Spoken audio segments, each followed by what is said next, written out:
आपके दोनों वचन तो पूरे हो गए हैं ना?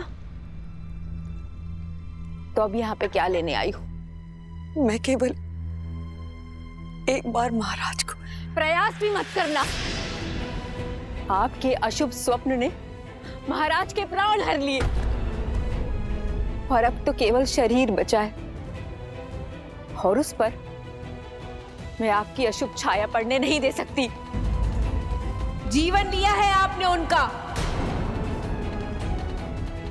तो अब मृत्यु के पश्चात भी शांत नहीं रहने देंगी उन्हें शांति से रहने दीजिए।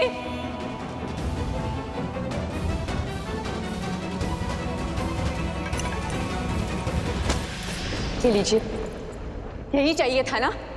इसके लिए आई थी ना? जाइए, ले जाइए इसे और सजा दीजिए भरत के शीश पर। कदाचित पिता के आशीष की कमी पूरी होगी। और बधाई हो राजमाता कैकेयी, आज आपकी सारी मनोकामनाएं पूर्ण हो गई। बधाई हो।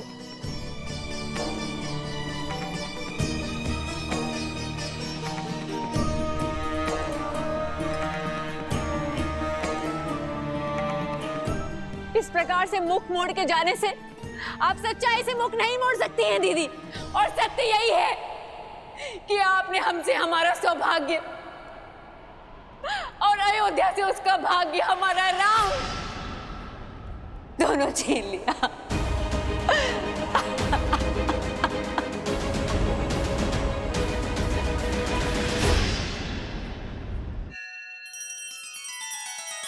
श्री रामचंद्र कृपालु भजु मन हरण भव भय दारुणम। नव कंज लोचन कंज मुख कर कंज पद कंजारुणम।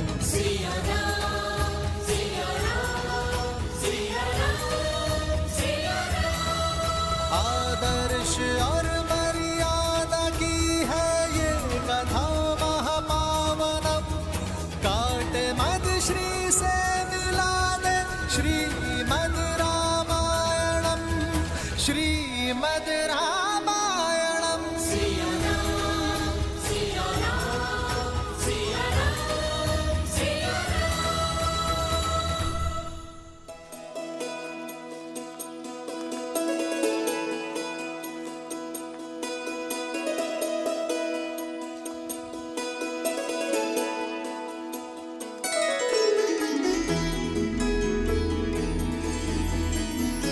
ऋषि भारद्वाज ने उचित मार्ग दिखाया है। हमें चित्रकूट में ऋषियों की सेवा और सहायता दोनों का लाभ मिलेगा। वनवास का इससे अधिक सदुपयोग और क्या होगा आर्य? और फिर ये स्थान भी कितना रम्य है। भैया, भाभी, यदि आप दोनों की इच्छा हो तो मैं आपके लिए यही कुटिया बना दूं।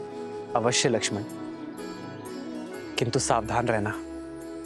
यह वन हमें आश्रय दे रहा है अपना घर बनाने के लिए।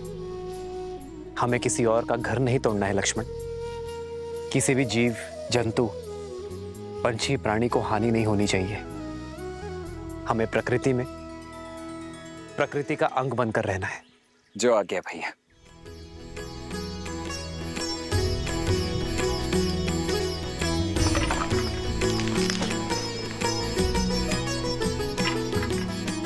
लक्ष्मण सिया सहित रघुराई।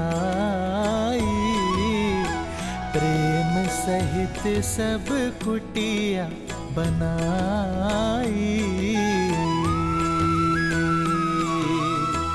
गिरिवन नदी देख मन हर्षाए। रघुवर चरित सिया को सुहाए। जब जब थक के बैठती माई। तब कंद मूल फल लाते रघुराई।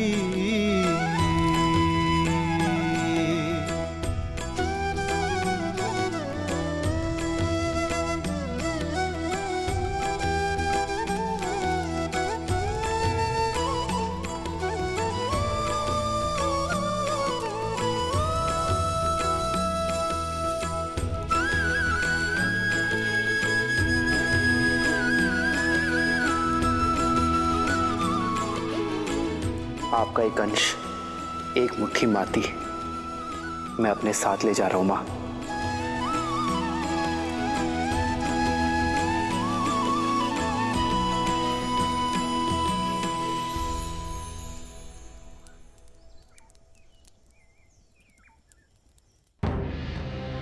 भरत क्या करेंगे आचार्य? अपनी माता की इच्छा के आगे नतमस्तक हो जाएंगे अथवा अपने पिता की भांति धर्म का साथ देंगे? राम का अनुज है भरत, और मुझे पूर्ण विश्वास है कि भरत जो करेगा उसका कर्म, उसका चयन अनंत काल तक इतिहास स्मरण रखेगा।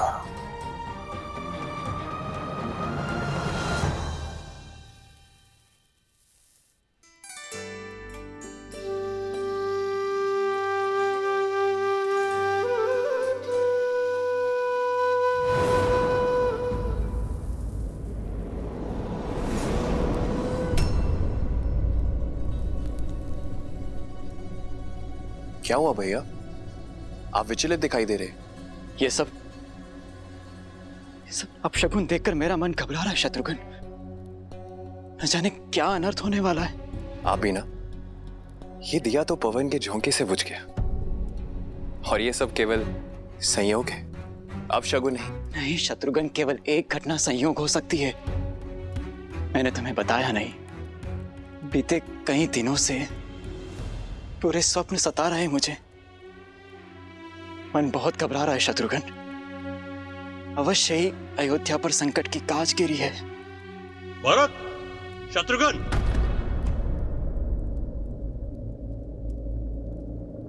अयोध्या से कोई दूत आया है।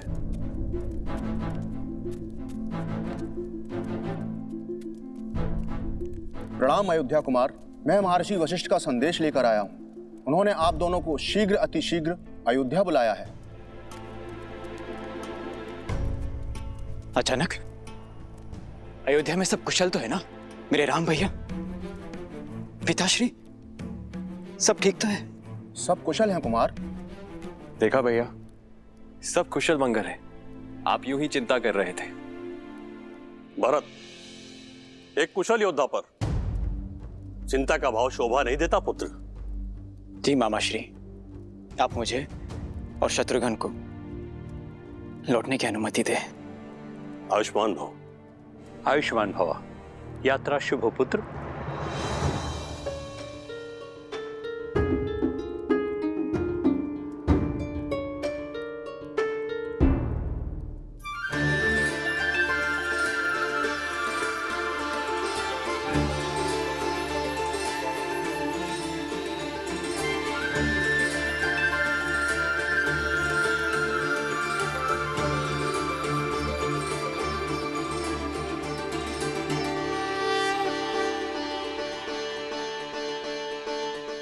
अद्भुत लक्ष्मण, बहुत सुंदर कुटिया बनाई है तुमने।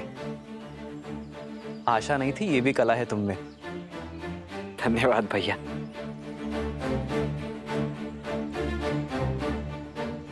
भैया, ये घर तो पूर्णतः बनकर सज्ज है। अब यदि आपकी आज्ञा हो तो इस घर में गृह प्रवेश करें। घर तो अयोध्या है लक्ष्मण, और सदा रहेगा। इसलिए आज इस चित्रकूट वन में मैं अपनी अयोध्या का अंश फैला रहा हूं।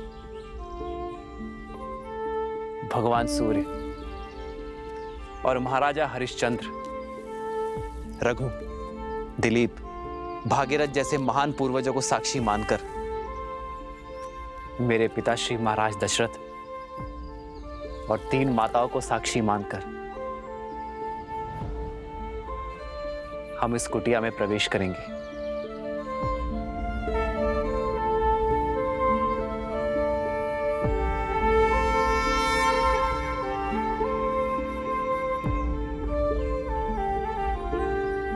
आओ।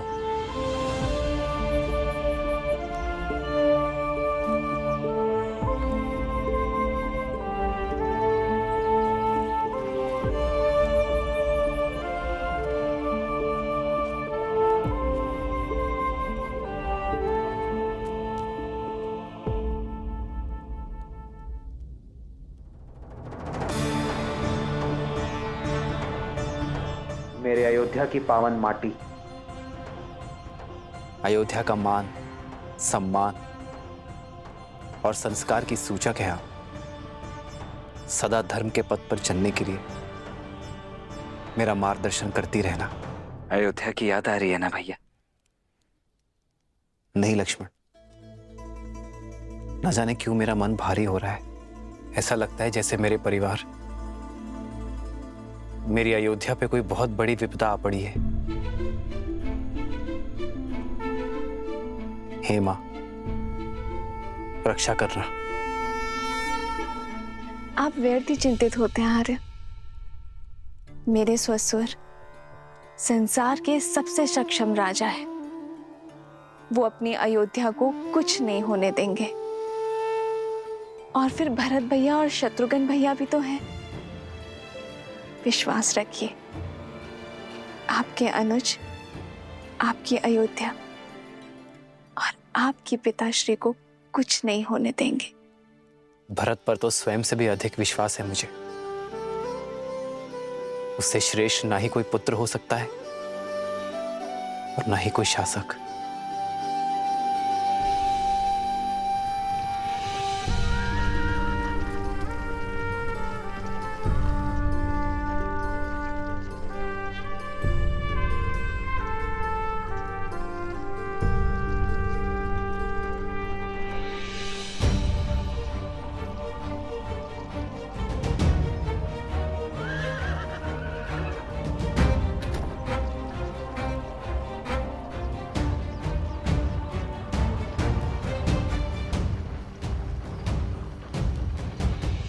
अयोध्या में पहली बार कोई स्वागत नहीं मांडवी।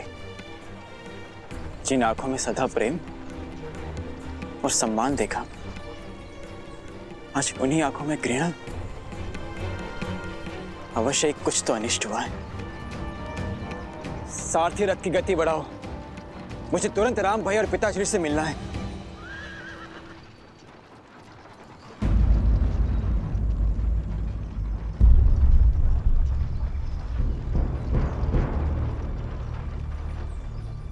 बड़ी विचित्र बात है, अयोध्या में इतनी निस्तब्धता, ना कोई सैनिक ना कोई सेवक।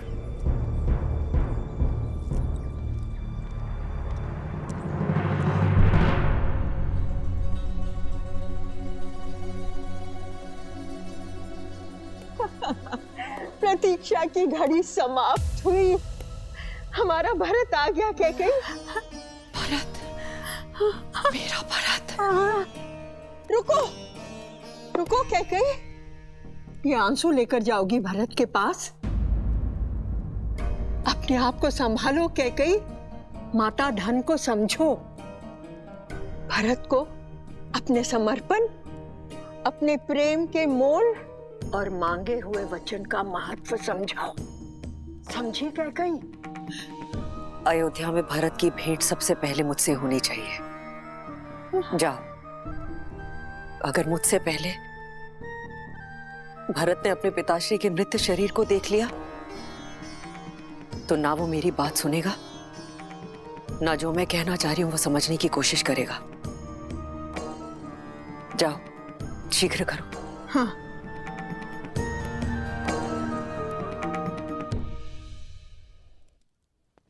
राम भैया, भैया कहाँ हैं आप? भरत, राम भैया, भरत, भरत, चलो चलो। तुम्हारी माता कैकेयी कब से तुम्हारी प्रतीक्षा कर रही है। आओ चलो। अब एक बार मैं राम भैया से मिल लूं, उसके पश्चात माता से भी मिल लूंगा। मिल लेना राम से। जानते हो ना भरत, पुत्र पर पहला अधिकार माता का होता है। हाँ, कैकेयी कब से तरस रही है तुमसे मिलने के लिए। पहले उससे जाके मिलो। हाँ, हाँ, लाओ दो, जाओ जाओ भरत जी। हाँ, हाँ।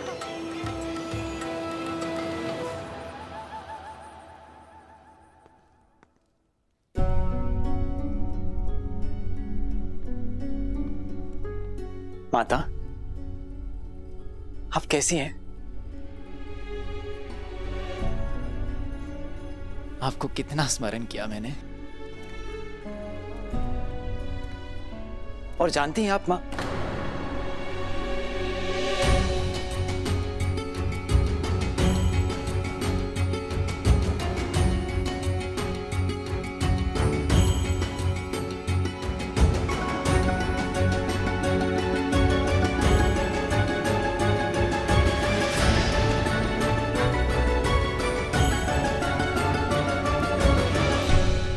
माता, आपके चूड़ामणि, आपका ये वेश, सब क्या है माँ? माता कह दीजिए मुझे कि जिस भय से मेरा मन ग्रस्त है वो सत्य नहीं। इस सृष्टि में जो जन्म लेता है उसे एक न एक दिन जाना पड़ता है पुत्र। नश्वर शरीर सबको छोड़ना पड़ता है। कोई कितना भी प्रयास, कितना भी प्रयत्न क्यों ना करे, किंतु अमर कोई नहीं।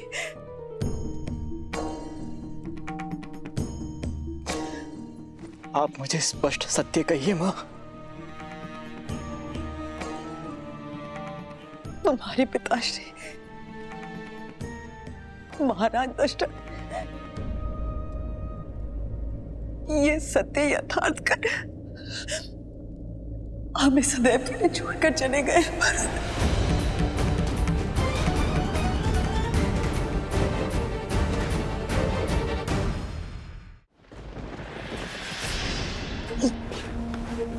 भरत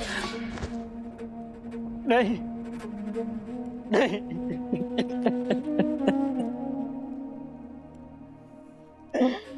यह संभव है, यह संभव है। भरत, क्यों पिताश्री, क्यों आपने मेरा दायित्व भैया को नहीं सौंपा? क्यों आपने अपना ये कर्तव्य नहीं निभाया और मुझे अनाथ करके चले गए? और मैं अभागा अंतिम समय में उनके समीप न रह सका।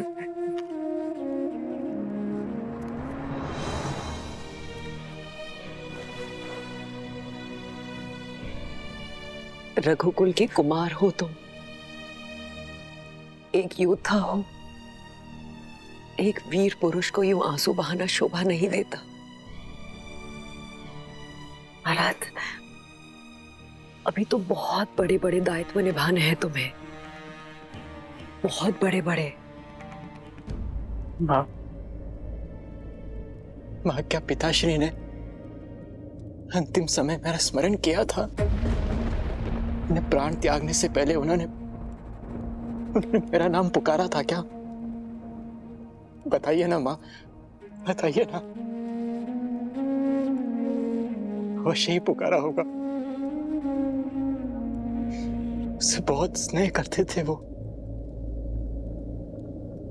तुम्हारे पिता की स्नेह की डोर सिर्फ राम से जुड़ी थी। अपनी अंतिम श्वास तक राम का ही स्मरण करते रहे। राम नाम रटते रटते अपने प्राण तक त्याग दिए उन्होंने। क्या भैया का स्मरण करते हुए प्राण त्याग दिए? अर्थात भैया भी यहां नहीं थे। माँ, भैया कहाँ थे? मैंने पूछा, माँ भैया कहाँ हैं?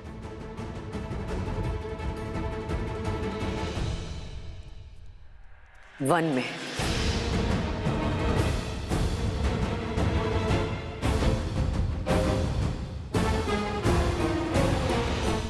क्या वन में? किंतु क्यों? अयोध्या में ये सब चल क्या रहा है? ऐसा भी क्या कार्य आ गया था जो राम भैया भी पिताश्री के अंतिम समय में पहुंच नहीं पाए?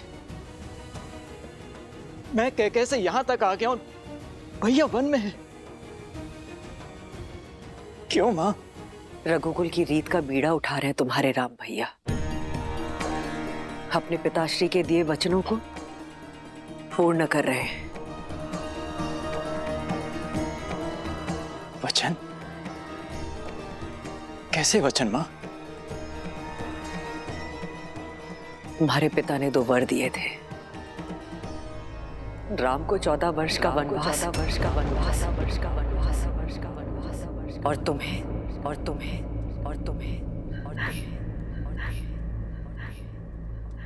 अयोध्या का सिंहासन।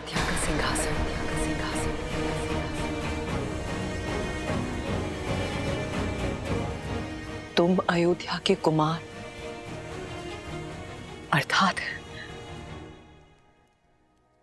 अयोध्या के भावी राजा घोषित किए गए हो भरत। अयोध्या का भावी राजा।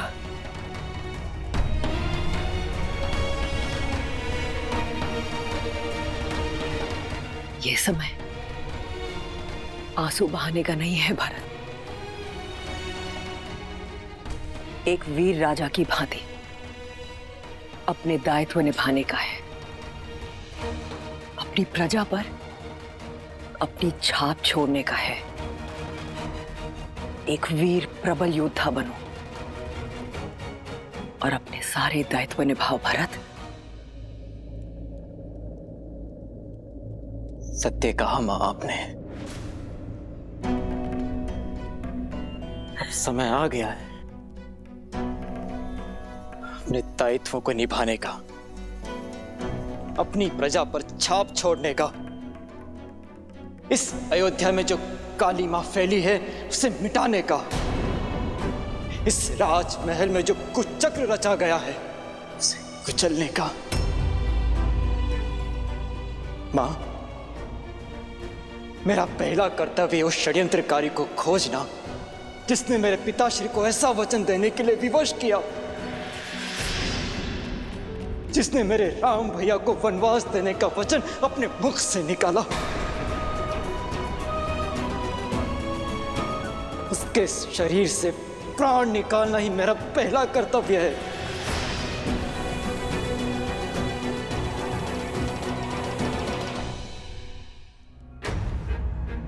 सौगंध है मुझे अपनी अयोध्या की